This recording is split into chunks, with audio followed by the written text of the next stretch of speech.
Have you or a loved one experienced a loss in the popular battle royale game Fortnite? Chances are if you've played the game, you have. And this could be a result of a lack of skill or a lack of support from teammates. If the lack of support is the case, then empathy may be the problem at hand.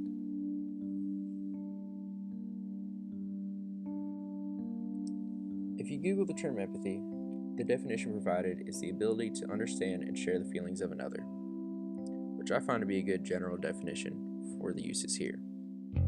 Now, there are plenty of other definitions, but I'm not going to get into that because there's a whole lot to talk about in that regard, and I want to focus on the evolution of empathy.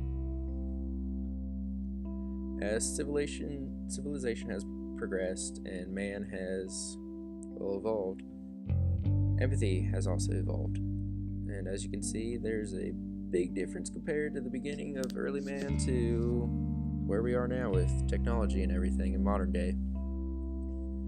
During the early ages of man, empathy was necessary for survival, and the more individuals you had in your group or tribe, whatever you want to call it, the greater chance you had of surviving, because this all helped with hunting, gathering, building shelter, and just defense in general. So the more people you had, the more people could go out, hunt, gather food, and then also you could have people build shelter, defenses, walls, and just, again, have more manpower against other humans or animals. And sometimes even with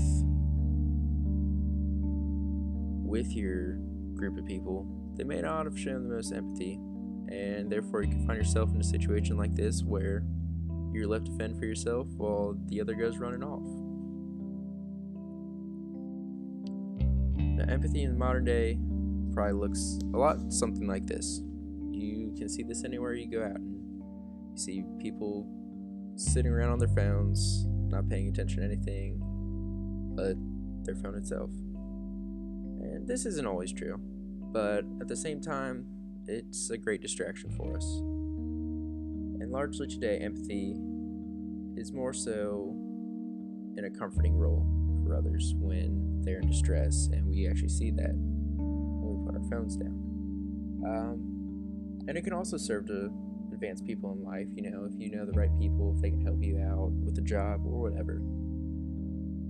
And there's still also that possibility of helping with survival should people find themselves in the situation of needing food or needing shelter. There are the groups out there which are mainly based off empathy, and they can help those people out.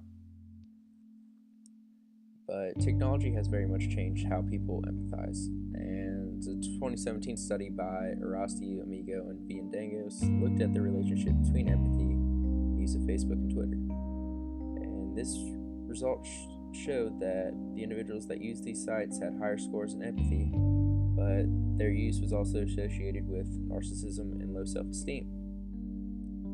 Now, these results may seem a little contradicting, because typically narcissistic individuals don't show as much empathy, but it could be with these results that since social media is so popular and exposes us to so many more different situations, we know how to react if we actually come across them in our daily lives. We are not as surprised should we come across a situation where someone is experiencing something. It is less likely that we have not seen a certain situation with how much information is out there for us to access.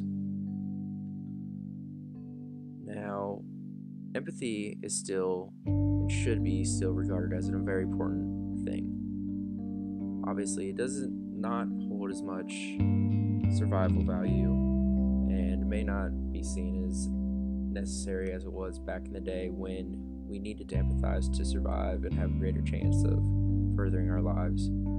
However, it is still something that's very important, and we still need to keep it in great regard, because who knows, you could be that one person, that piece to the puzzle that really helps someone out, helps them figure out things that are going on, and could really change someone's life. So go out there, empathize, find your squad, build your squad, and try to get some dubs, whether it be in Fortnite or in your life, and celebrate when you do it.